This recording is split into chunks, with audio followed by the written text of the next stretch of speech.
Good evening, good morning, good afternoon. Welcome back to Four Men and a Mic. We hope you are all well. Good evening to you all in the chat box. I see you there already. Are you as nervous as me? I've had two already. Two nervous toilet trips already.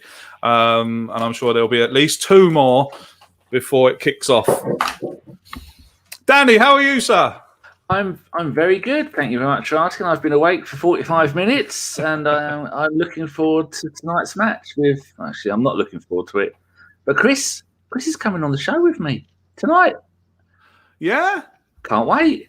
The tears, the tantrums. Yeah, that should be good. I'm looking forward to it. It's going to be interesting. How are you? You're looking I'm all right, mate. Oh, well, thank you very much. Thank you very much. Got a lot of love yesterday on Twitter. That was nice to see. I did, didn't I? I did. Didn't expect that at all. But, I mean, people were even tweeting me, I don't know who you are, but congratulations anyway. Good.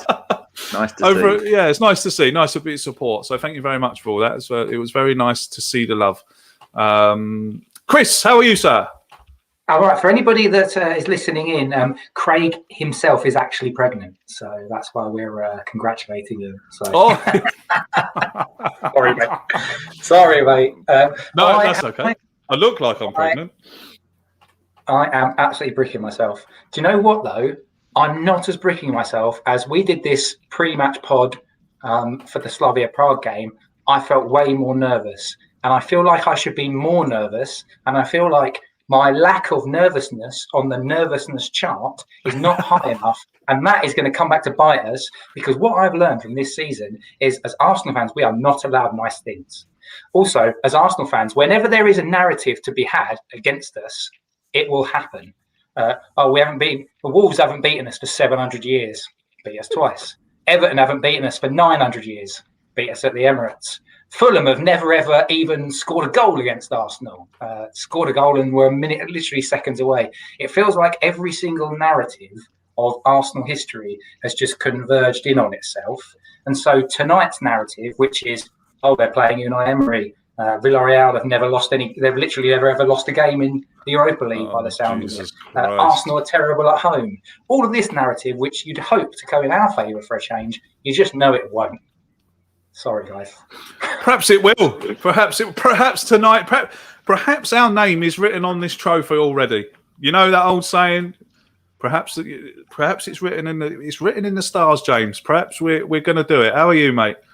Yeah, I'm not too bad. Thank you, Craig. Not too bad at all. Thank you for having me on, mate. I think just going off of what Chris said, I was a lot more nervous for the Slavia Prague than I am for today. I don't know why that is, but on the nervous scale, I just feel maybe it's because I'm a bit numb to it. But I'm not as, I don't know, maybe emotionally invested as I should be. How about, let me say this to you then. If it was, if I'll come to you, Chris, first, because you're very nervous. If Roma had beaten Manchester United 6-2, would you be as nervous? Because this is what I'm not nervous about tonight. I'm nervous about tonight. That's nervous. A very, very good point. If we win tonight, we have to play Manchester United in the final. Now that is fucking nerve-wracking. That is going to be off the charts. Yeah, and if you want to talk about narratives again, Arsenal do not do well against English teams in Europe, do we? I mean, we had the Chelsea. Do you know what? That Chelsea. Do you remember that Chelsea game where the Invincibles got done? Like that. Yes. Nearly broke me. Honestly, that nearly mentally broke me, because I woke up in the morning and I was like, they're not even that good. Wayne Bridge, the likes of Wayne Bridge sauntering past the smashing one against arguably the best Arsenal team we've ever had, and they just shit the bed. And it's like, oh. But yeah, I'm nervous about narratives tonight, because I just think that unless Arteta he's got to come up with something drastically different to the first leg. I'm hoping he will, but you're right. I've not even contemplated the Man United game, and now I'm even more nervous. Yeah. Sorry about that. Look, I'm not saying that we're going to win it. I'm not saying we're going to win tonight. We just don't know what's going to happen. Like I said, I'm nervous about tonight, but I'm more nervous about winning and the final. Danny, going off the Newcastle game, I've been banging this drum all week that Martinelli is the first player that needs to be on that team sheet this evening. He'll make a great centre back, and I expect to see it anytime soon tonight. It's I expect last week Arteta mugged us all off. We've seen the lineup. Pepe playing as a striker. Oh, I'm all excited. Lovely jubbly. Let's get this. No, he had a vision. He took some ayahuasca. He's had a vision. Tonight he's going to have a vision, and tonight's vision will be: I'm starting with 6 players, and in the 85th minute, I'm bringing on the other 5 players because they'll be nice and fresh, and then we'll come back from 5 goals down, and we are going to do wonders. I am lost for words at the ineptitude of the manager. I'm still keep him as a manager, but he needs somebody there to give him a slap round the head, like Del Boy used to do to Rodney when he said something stupid. Slap round the head and go, no, do that again. No, you're not doing that. Stop mucking around. Stop doing this. Stop doing that. And I have absolutely zero faith in him that he's going to pick the right format. You put me in charge, put any of us in charge tonight, we'll pick the best formation. We'll tell him to go out there, score goals, because Villarreal ain't that much. And he isn't going to do that. You know he's going to fuck something up. He's going to do something wrong.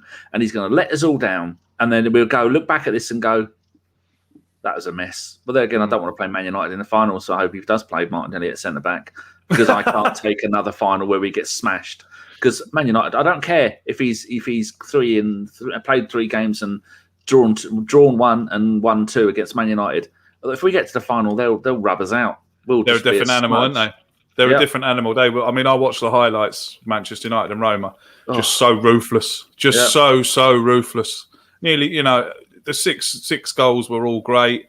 Ruthless. And look, football's a funny old game. We don't know what's going to go on, do we? But that Fernandes is the closest thing I've seen to Sanchez in recently, where one man is just turning the entire team round and can't stop scoring and goals and assists and penalties. I would just jump in and say they haven't scored against us this season in 2 games. Very true. Very true. Wolves haven't beat us in 900 years, and now look what happened. Very true. James, he surely goes for the same formation that he went at Newcastle. Surely it was kind of I was corrected by the Messiah on Monday, Graham. Graham thinks it was more of a 3-5-2 formation in attack when we were attacking. I thought it was kind of a 4-2-3-1. That's what I saw anyway. But I was put right. Surely he's got to go with that kind of formation again. If Kieran Tierney's back, he slots back in at wing back. Dare I say it, Chambers or Bellerin to slot in at right back. 3 centre halves, 5 across the midfield. Or does he go for that 4-2-3-1 with the two defenders sitting in front of the defenders?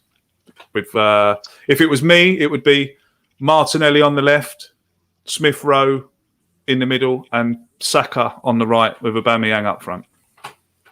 Yeah, I'm not sure I saw a 3 at the back against Newcastle. Maybe I didn't analyse the game too much, but I thought it was a straight up 4-2-3-1 pretty much. And that's what I quite liked about the game, is that we kept it really simple, and that's something that we haven't done a lot this season. Don't get me wrong, the game was pretty boring, and we didn't do anything particularly special, but we did the simple things pretty well. And what Arteta's done a lot this season, he's been the victim of his own ambitions to overcomplicate things a little bit too much, and I don't think we need to do that, because we've got some great players in great positions, and it's just the constant tinkering with formation, putting square pegs in round holes. It's just not worked for us, and I think tonight he's just got to put players in their correct positions, and I think you would hope the occasion should be enough to motivate these players. And across the back. I mean, I think it depends if Luiz is back. I thought he had a good game for the time he was on the pitch against Newcastle, but he's been back in training. I don't know if he'll be right back in, but equally Chambers came in, did really well at right centre back. I'd be really inclined to see him alongside Gabriel.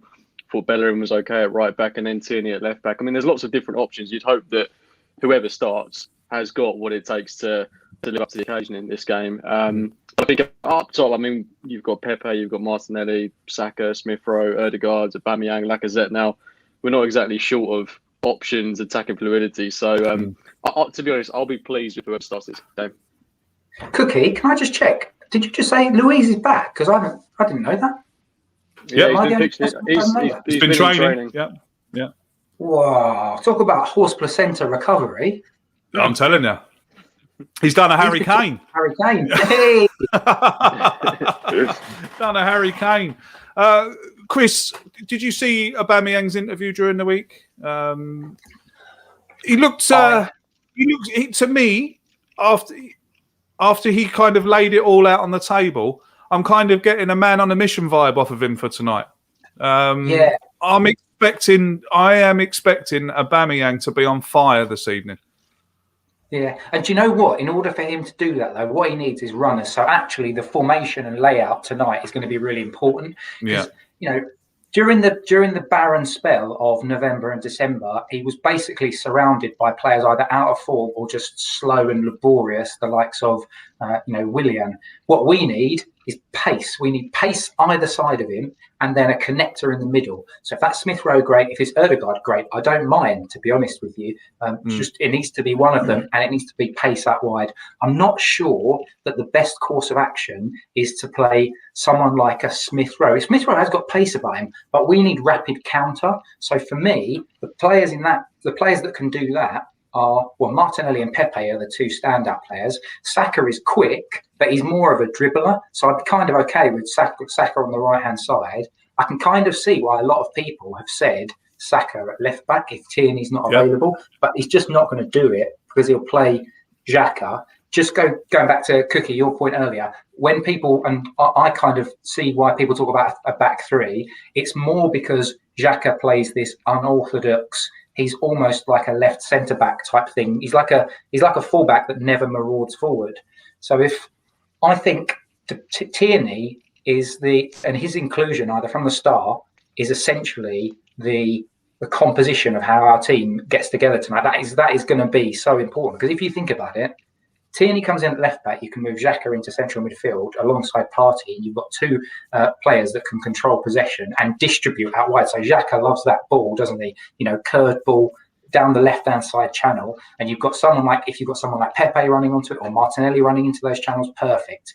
And if you imagine the likes of Xhaka and Partey being able to play that ball, or even shorter passes to the likes of Ødegaard, I think we'll see more of the second goal against Newcastle, where the ball comes into Ødegaard, he plays it out on an absolute peach of a pass to Martinelli, and Martinelli just got to whip the ball in. If we've got the right players in the right pegs in the right hole tonight, I get the feeling that we'll see more of that. Balls into the channels, into the box for the likes of Aubameyang, and like you said, going back to your original point, that's where Aubameyang will want to prove his worth. Absolutely. Danny, obviously we've got to start this game quick this evening. We can't muck about like we've seen us do this slow start. I hate it. Takes us 20, 30 minutes to get going, or we have to go 1-0 down before we start playing. Have to hit the ground running tonight, mate, straight from the off. We do. That is one of the traits Arteta has picked up from Wenger, the way that it's slowly, see what they're going to do, work out their plan. No, don't do that. We know Emery has a massive crick in him. I mean, he was typical Emery in the last game. The running way of the game. They should have won that game 4-0. And half-time, he brought on Frankie. I'm not going to say the rest of it. And he took off one of their top goal scorers, one of their best players, not top goal scorer, one of their best players. And we thought, typical Emery. He did that when it was Arsenal. He can't stop fiddling. And then we know tonight that Emery is probably going to do another one of those. So we need to just make sure that we go out there and start the game like we have done so many times this season, where in the first 5 minutes we've had chances to score goals. 4 or 5 times this season, a really good chance to score a goal. And it just shows we can do it. And like Chris was... There goes Thierry. Yeah, you said that would happen. Yeah. Sorry, Thierry. You look at... That's kind of put me... we're very, very close to our best team. We all know what our best team is. Well, almost. We know the centre-back pairing is the only part that we're not 100% sure what our best team is. But having Tierney in that team, we said it so many times already this season that it's crazy that the linchpin, the bit in our team that gets us going, means we're going to play well and have expansive attacking football is our left back. If you'd have said that years ago, we thought maybe a little bit with Ashley Cole, but how can your left back be so important and so intrinsic to everything you do in football? well, yeah, there you go. And once he does it, he brings alive the whole left-hand side of that pitch. And then, like Chris was saying, Xhaka then can do his magical balls that he likes. And then Partey knows his job. Xhaka plays fantastic when he's with Partey. Partey was rested in the last game. There's no Danny Ceballos going to come in there and ruin everything. Aubameyang's back on form. Oh, I'm getting myself excited here. Someone interrupt me. You are, aren't you? Oh, You are. Yeah. 5 minutes. I'll just jump in for 2 secs. So one of the things that happened in the Slavia Prague game when we were recording is I went from being like really nervous. I think we're going to get the same rubbish performance. And suddenly you, Danny, and you, Craig, were just like, no, this is a good lineup. No, this is going to work. And I put my laptop down. I was like, yeah. So let's have that. And then we won 4-0. Was that the one? Yeah. Yeah. Oh, we're forced to ourselves. Yeah, James, what do you think Emery's going to do tonight? Is he going to come and put everyone behind the ball, or is he going to go for the jugular? Is he going to go for the kill? Let's face it. I mean, if they score early, if they get an early one, it's curtains. If you ask me. Yeah, I mean, this game sort of reminds me of. Do you remember when we had the games leading up to the 2018-19 Europa League final, and we were dreadful in the first legs? In most of them, I remember I was losing to someone like Rennes. And we had some really poor performances. It's kind of gone the other way round for Emery this time. He's got the good result first, and now we've got to kind of see it out. So I do expect him to be a bit defensive and apprehensive. I don't expect him to throw everything at it. I think he'll try to preserve what he's got, and if there's an opportunity to score, then take it. I definitely expect him to play on the counter. But like Danny says, we will create, you would hope, an abundance of chances in this game. If we kind of just play to the way that we can do, if we play like in the way that we did against Slavia Prague, we'll score in the first 10 minutes. It's obviously not as plain sailing as that, but we've shown time and time again this season that we can do it. It's just those have been in such rare patches, but we know we can do it if we rise to the occasion, and we've got the players to do it. We've got a fully fit team against a Villarreal side that are okay. They're not great. I'm not saying we're great either, but on player for player, you would hope we've got to beat. I think if we come out of blocks and play the way we know we can do, don't set up in a way to match them. Just play in an Arsenal way, as cringy as that sounds. I think we can have a really good result tonight. Yeah, Chris, I'll come to you, and of course I've seen it on Twitter all day, and there's getting it. We're getting it in the chat here now. This is obviously your opinion, and if we lose tonight, the season's over. 100%. Do you there's no point dodging the question. Is that it for the manager if we lose tonight? Is that it? I mean, I'm kind of thinking to myself, even if we win and we win the competition and we qualify for the Champions League, my next question to myself is, do I want Mikel Arteta to be our manager going into the Champions League? Yeah. So, I mean, if he gets us there, great. That would have been his, that would have been his project. Get us back into the Champions League, however may necessary. Win the Europa League, finish fourth, whatever. If he does that, he's done it. He's done what he's been brought in to do. But on the flip side, I'm not too sure I'd want him managing us going into the Champions League, unless he gets backed heavily, of course. Do you know what's interesting is I wrote a piece probably about 2 weeks ago or something like that. It might have been just before the Villarreal game, where I basically said in the summer, there's almost two elements here for me that mean that I say, okay, absolutely back him, top lad, let's get him into the new season. The first is win the Europa League, because number one, I've seen us win one European trophy in my lifetime, and it was great fun. Alan Smith, wonderful volley. It was a great evening, loved it to bits, but I was 12. So that was I've been waiting a while. So win the Europa League, and he buys a massive chunk of goodwill, just like the FA Cup. And the second thing that I'd said in the piece that I wrote was actually he needs to basically say, show all of us as fans, look, this squad is absolutely turgid. It is terrible. And I'm going to demonstrate to you that it's terrible by hooking and booting out a load of them, getting a load of cash for them, and making a bit of turnover and churning in the squad. If he does that, then it's basically an admission from him that, I had to back these players, I had to play some of these players, but I recognise they're not good enough. That's why Willian's been shipped out and he's now playing in the MLS. That's why we got decent money for Joe Willock, because we rode the crest of that wave, English premium, blah, blah. That's why Ainsley Maitland-Niles, decent player, but we needed money for him. Eddie Nketiah out the window. Lucas Torreira, not going to make it. Matteo Guendouzi, Hector Bellerin, he was on the decline, so we moved him out. David Luiz, we didn't renew the contract. If he does all of that sort of stuff, then actions speak louder than words, and those actions from him and Edu show they acknowledge, like the rest of us, we were dealing with a rubbish squad. My worry, and I don't know if this is where this is your thinking is at as well, Craig. My worry is he wins the Europa League and says, actually, we're only one or two players away from really being competitive. And all of us know that's not the case. Mm-hmm. We all know that he needs to be ruthless. And my worry is that he wasn't ruthless when he brought in a 32-year-old Willian on a big payday. He's not been ruthless with some of his favourites. He has been ruthless with some of the players that we all think are brilliant, like Martinelli. But I don't know. So those are my two kind of criteria. It is a tough one. So Dan, what's your view on that? I mean, like, a lot of people are saying he's not Arsenal material. He's got to go even if he wins it.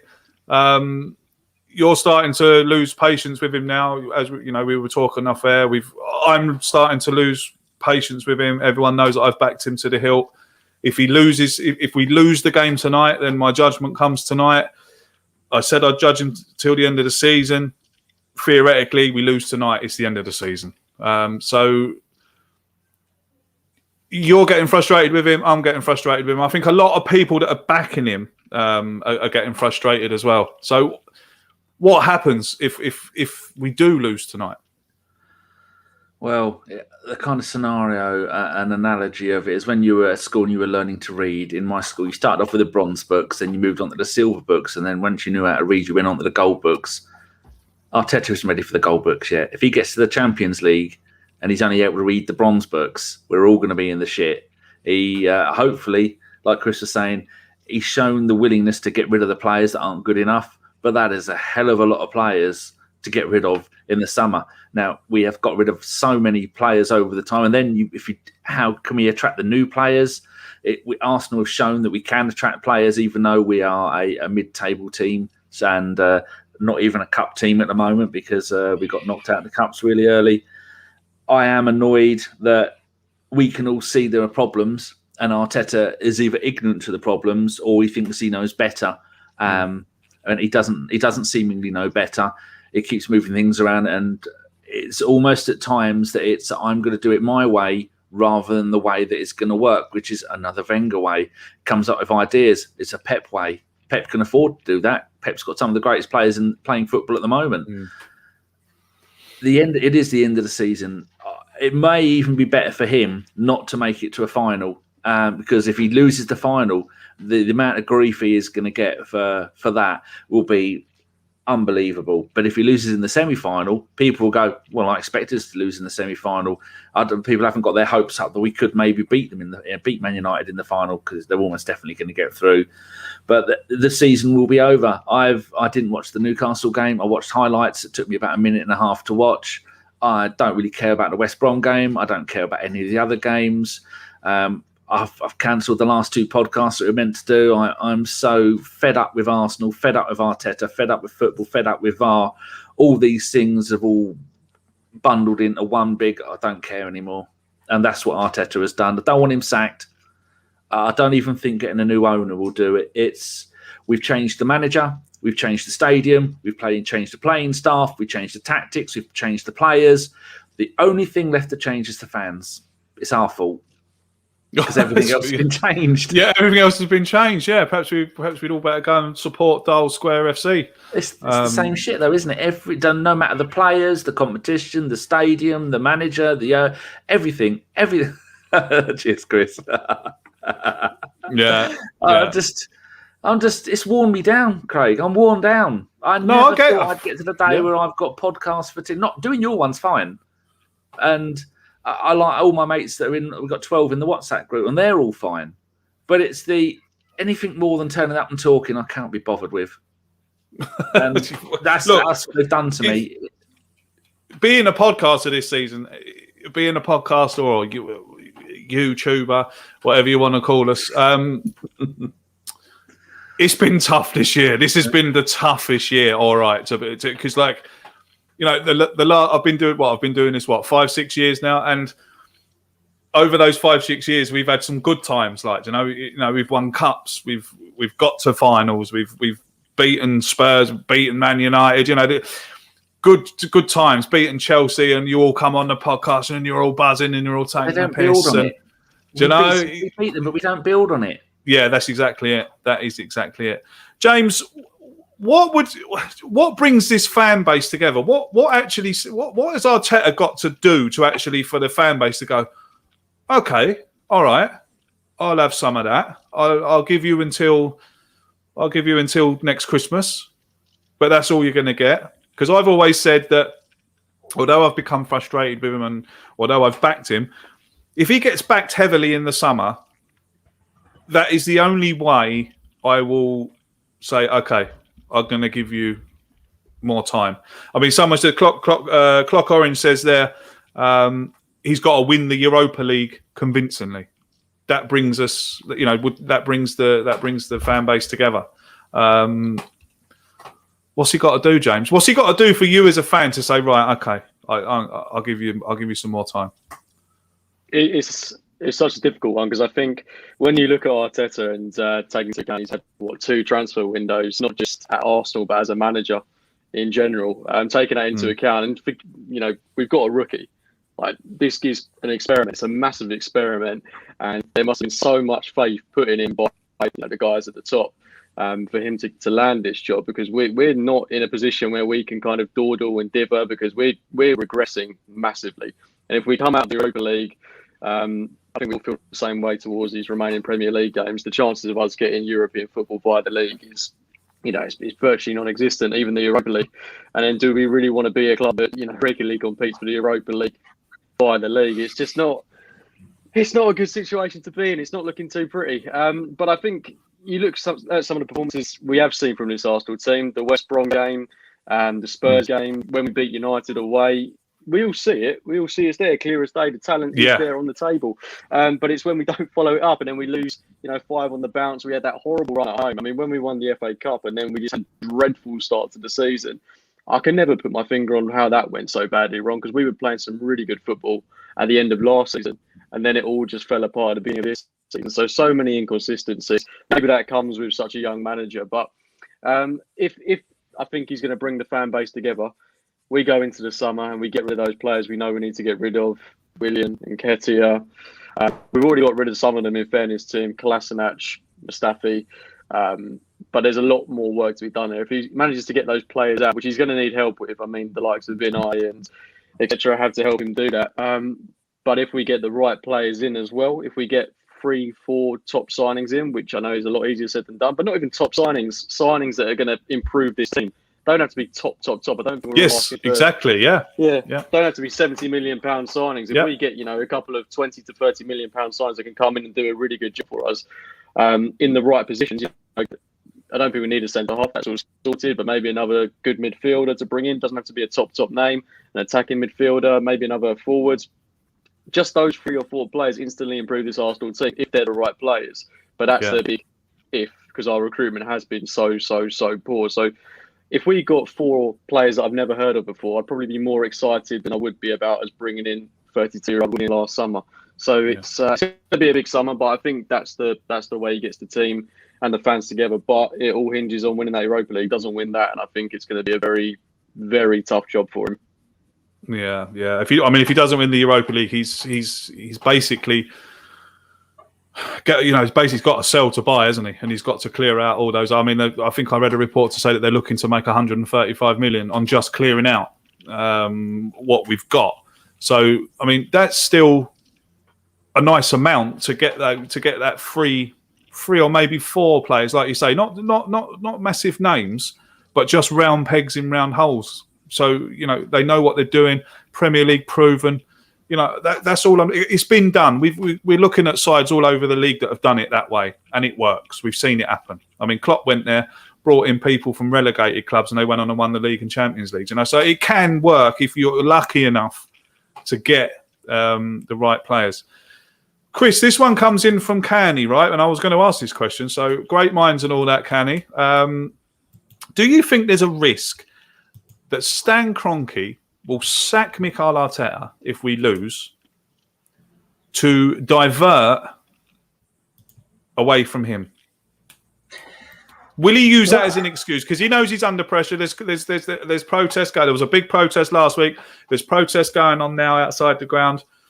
Could he use that as an excuse to get the fans back on his side, kind of a way? Is there any way that an Arsenal fan...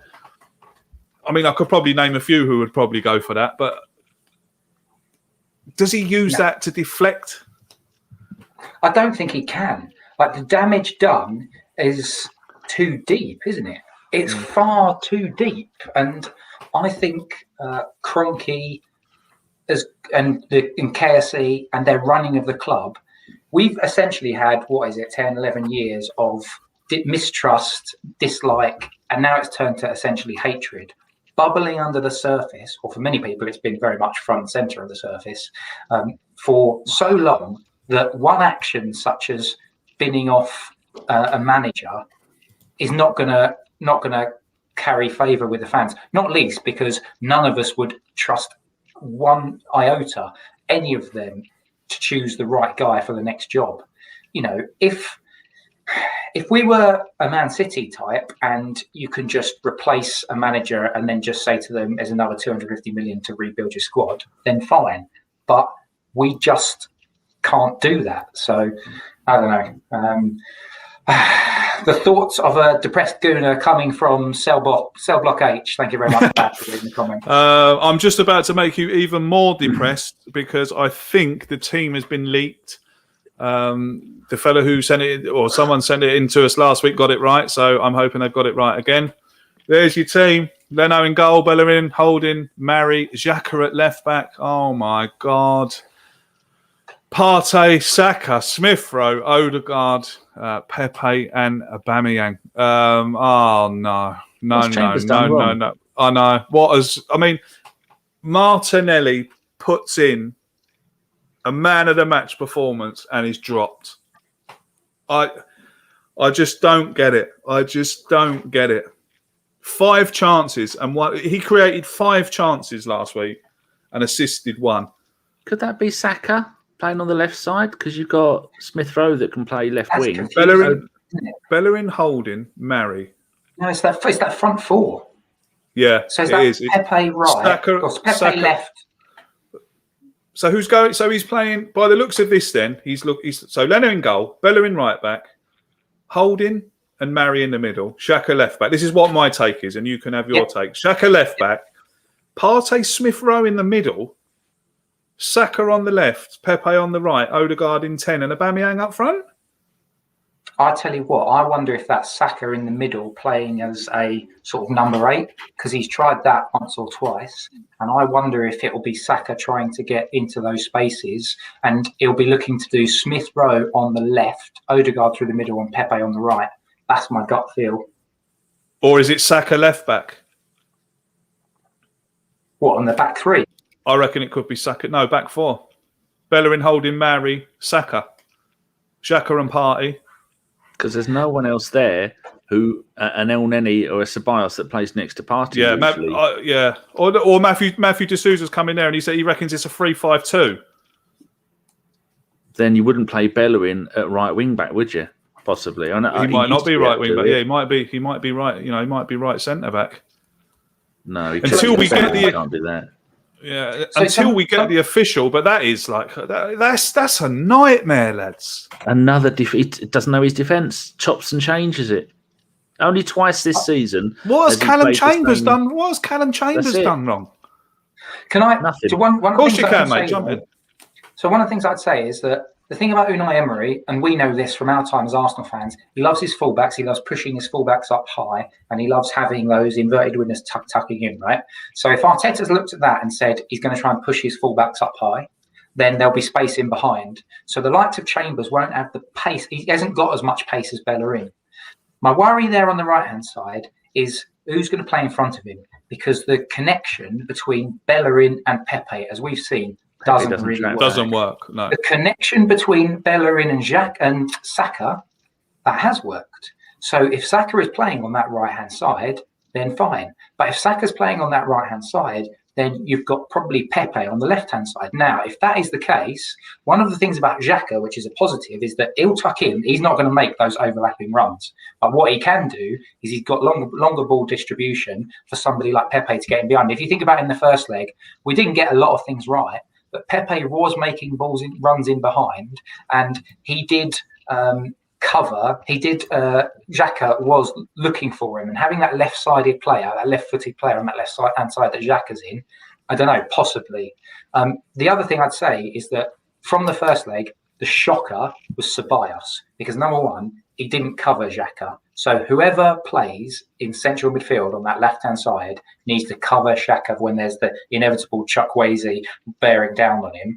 If that is someone like, I don't know, a Saka or a Smith Rowe, maybe, but this is the thing. We don't even know. We've been watching this team all season. We've got no idea what that exactly. Like none of us could have sat here tonight and or any game through the season can sit. Any of his 82 games now as manager. Exactly, and know who's going to play. Now, Dan, I'm very concerned now about this evening. I'm very concerned about all this chopping and changing. Another centre back pairing. Or free at the back pair, or free at the back. Another free. This has really, really got me down. I am not looking forward to this now at all. I hope come the end of the watch along, I'm dancing. But this, to me, is just I cannot believe he has left Gabriel Martinelli out. I just cannot believe he has left him out. Dan, what's your thoughts when you see that come up on the screen? I like lineups that can evolve during the game. I like Chambers because then at any point we can go to a back three. We can't go to a back three with that lineup. I know Xhaka drops into the back three, into the back four when Tierney would go on a run, he'd slip into to left back or maybe make a three. You can't do that with this team. We have got two central mid defenders playing there, and that's it. Xhaka can fit in. Bellerin is no way. He's not good enough at defending to fill in that spot. But we all know if we had to put your life on it, you would go, yeah, Xhaka's playing left back again. It's going to happen, isn't it? Because we're looking at that going, well, if you do this and you do that, and no, he's not. He's going to play Xhaka at left back. He's going to have probably Smith Rowe playing in central midfield next to Partey. That's what I think's happening. 10, yeah, and then Aubameyang up front with Saka on the left and Pepe on the right, or the other way around, and Smith Rowe next to Partey. That does give more creativity in the middle of the pitch, because normally the central midfield, we have no creativity. So if you've got Smith Rowe in the middle next to Partey, at least you know what he's going to do. He's not going to be tracking back and getting the ball. He's going to be getting it, passing it to Odegaard, and Odegaard's going to be spraying like he did for in the game, the Newcastle game, where he gave the ball to Martinelli. I think it was him gave the ball to Martinelli, and then Martinelli put the cross in. But Martinelli must be sitting there and texting his mum in tears and going, "Mamma mia, what have I done wrong?" Because he could just wrong. That lineup is not doing us any favours. There's very little adaptability. It's attacking lineup. That's the only thing we can take from that. Yeah, and I do like Mari and Holding. Yeah, can I just quickly jump in? Just of course, mate. Because obviously I want to hear from Cookie as well. Charles Watts has a slightly different order, so I wonder if that makes any difference. I'll read it out. He's got Leno, Bellerin, Holding, Mari, Saka. Yeah, that's what I think it is. Yeah, Pepe, Odegaard, Smith Rowe, Aubameyang. So yeah, Charles 4-2-3-1 in a different order. So I wonder if that's it. 4-2-3-1. It has to be a 4-2-3-1. Has to be. James, would you agree? That's got to be a 4-2-3-1. Partey, Smith Rowe, or Partey, Odegaard. You would have thought it would be Smith Rowe, partnering him in midfield with Odegaard just in behind Aubameyang, and then of course Pepe and who did I say? I can't remember what I said now. Pepe, Aubameyang, and Smith Rowe on the wing, Pepe on the wing, and Aubameyang up front. Surely that's what he's going for. I hope so. I mean, looking at that, if it's Saka at left back, it's going to give us a lot more than Xhaka playing there. And the attacking intent of it is really, really good as well. And it means Xhaka can play in midfield. I mean, defensively, it's going to be tricky, but I mean, at least we're going to have that prowess on the left-hand side as well, and at least someone that's going to be able to keep up with the pace they've got with Chukwueze. So it's going to be interesting to see how it plays out. But I mean, there's so much creativity in there. And I actually don't mind Smith Rowe playing. I think he'll probably play off the left or Pepe on the right. Or I think those three will probably interchange Ødegaard, Smith Rowe, and Pepe. And I think before in previous games, it's been Ødegaard, Smith Rowe, and Saka, and those three have performed really, really well behind Lacazette. So it'd be interesting to see how Pepe, Smith Rowe, and Ødegaard do this time behind Aubameyang. And just going back to a previous point, talking about Aubameyang's pre-match stuff, I completely agree. He looks like a man that's really, really up for this game. I thought he looked incredibly fresh as well, I've got to say. And I hope that he's final from tonight. I mean, I'd be having money on him to score. And I think with the players that we've got in the side, he's going to have ample opportunities. So defensively, might be a little bit suspect, but I think we've probably got our most sturdy centre-back partnership in Holding and Mari. Yeah. Not our most exciting. I do think we play better football if we were to have Gabriel and Chambers. I think we'd see a lot more intent from the two halves. But it's sturdy. That's all I can say. They don't excite me in the slightest. Yeah, no, I don't mind Mari. I think Mari's been superb. I mean, I'd have him as centre half in the league as well. I think he's been a superb signing for us. Okay, so we've sat here and picked it to pieces. We think that he's going for the 4-2-3-1, Chris. So we can have a go at him, but then also at the start of the podcast, I said how he's got to go for it from the off. Now, if it is a 4-2-3-1, that formation with those players would suggest that he's going for it tonight. Definitely. I was actually going to ask you a question. Do you feel more nervous, or do you feel less nervous, or do you feel happier if you knew that Saka was playing as left back? Does that suddenly, because when we first heard the lineup, you were like, no. But if you suddenly think, actually, it's Saka at left back, do you suddenly think, oh, do you know what? He's going for it. I'll take that. Yeah, I think the order that it came up, I mean, thanks Just Being for bringing it in, but I think the order that it came up, we were kind of confused at the order. And then when you read out Charlie Watts' one, it makes more sense. So I feel a lot better having Saka at left back than I do with Xhaka. Obviously, what we're going to hope now is that Saka can get forward. Smith Rowe might drop in behind him to cover him, or Partey might get out there and cover him. But that for me looks like he's going for it, mate. I mean, we obviously the first 10 minutes in it, the first 10-15 minutes in this game, we'll see what our intent is. And an early goal for us means we go through, in my opinion. Yeah. So can I just double check then? Because I'm still trying to process the forward line. Are we saying Smith Rowe left, Pepe right, or the other way around? Smith Rowe left, Pepe right. Ødegaard in behind Aubameyang. See, personally, so I'd play Pepe left, Smith Rowe right. And the reason why is because, like I said earlier, Bellerin and Pepe don't really work because Bellerin fills the same spots as Pepe because Bellerin seems to come in field. He doesn't run along the overlap. He runs along the underlap. Whereas Pepe wants to always come in field. If you flip that over, you've got Smith Rowe, who doesn't mind and he'll flit around.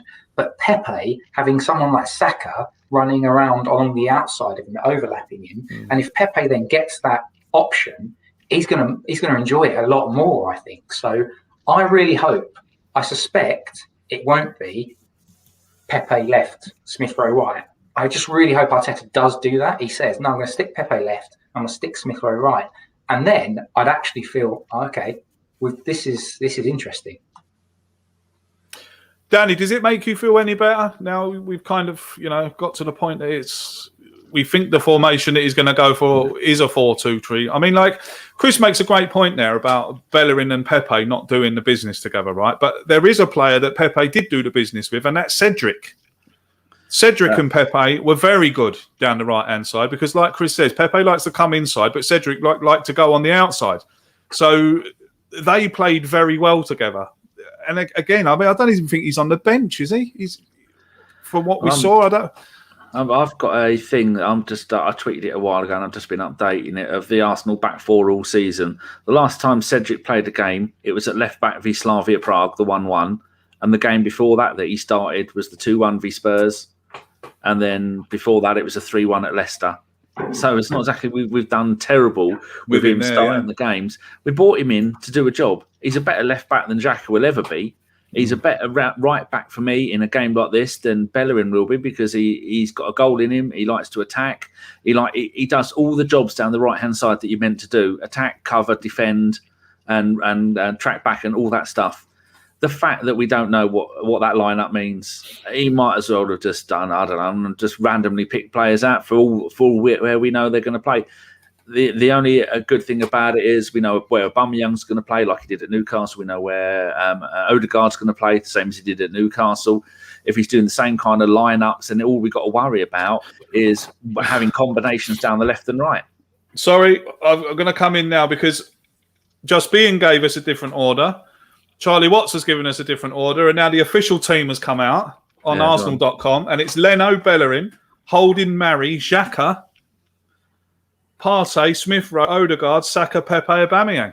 So that now goes back, and that tells me that Xhaka's left back. Well, we don't know until the game starts, do we? And now I'm worried again. And can I also ask? Tierney's on the bench. Gabriel's on the bench. Lacazette's on the bench. Cedric is on the bench. Chambers on the bench. Nelson, El Neni, Nikita, Martinelli, Ryan, and Okonkwo. I hope I've said that right.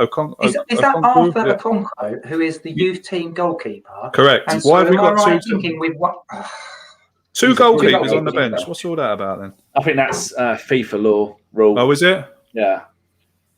God knows why. You're allowed 12 subs, aren't you? I mean, all right, 12 on the bench. We could sit here all night trying to work this out. We'll go for some score predictions before we finish up. James, give us your score prediction, mate.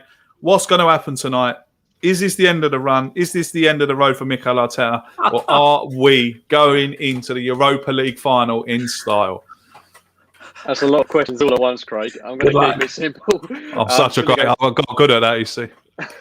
2-0 Arsenal with Aubameyang brace.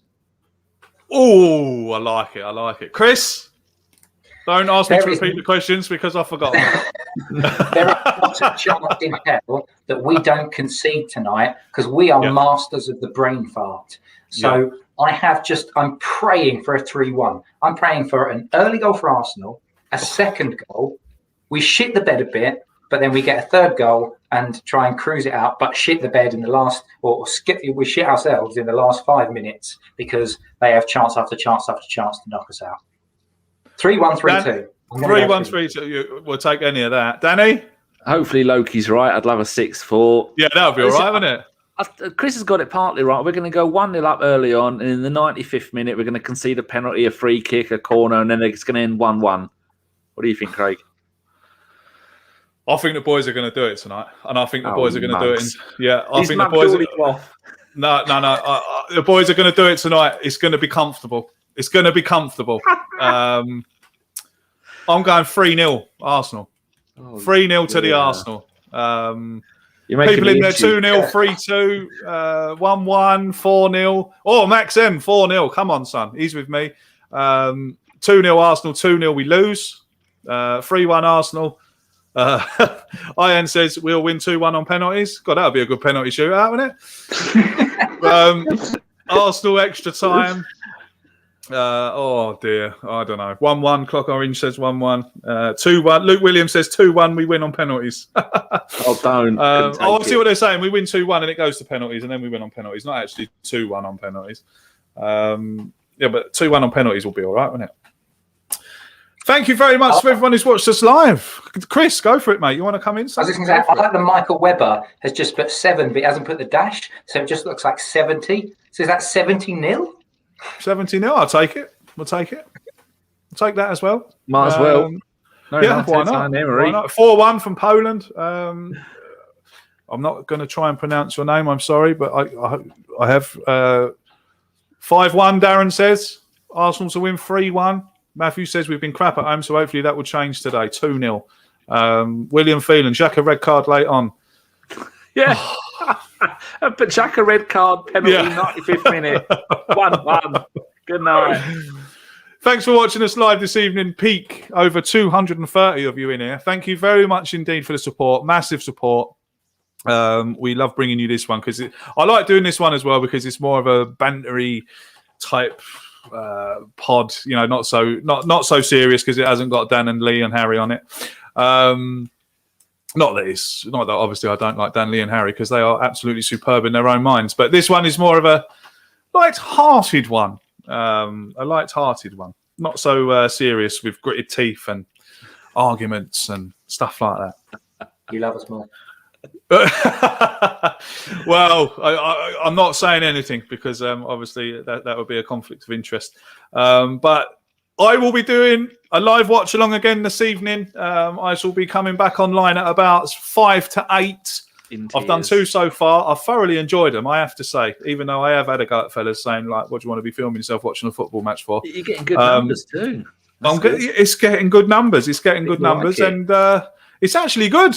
I've actually enjoying it. I had a fella inbox me the other day, said he really enjoys them. It's like sitting in the pub with me, watching the game. So, look, if he's getting that out of it, that's great. Darren, it will be on Twitch and it will be on YouTube as well. So wherever you want to watch it, mate, Twitch or YouTube. Again, thank you very much. Enjoy the game if you can. Try and enjoy it. Keep the faith. Positive vibes. Danny, thank you very much. Thank you very much. It's been brilliant. James, as always, thank you for your time, sir. No problem at all, mate. Thanks for having me on as always. Absolutely, my pleasure. And Chris, thank you very much indeed, sir. Up the Arsenal. Up the Arsenal is right. Until we see you again, no team talk tomorrow, unfortunately. Dan is prior engaged. I will see you over the weekend. Until I do, take care of yourselves and each other. And up the Arsenal.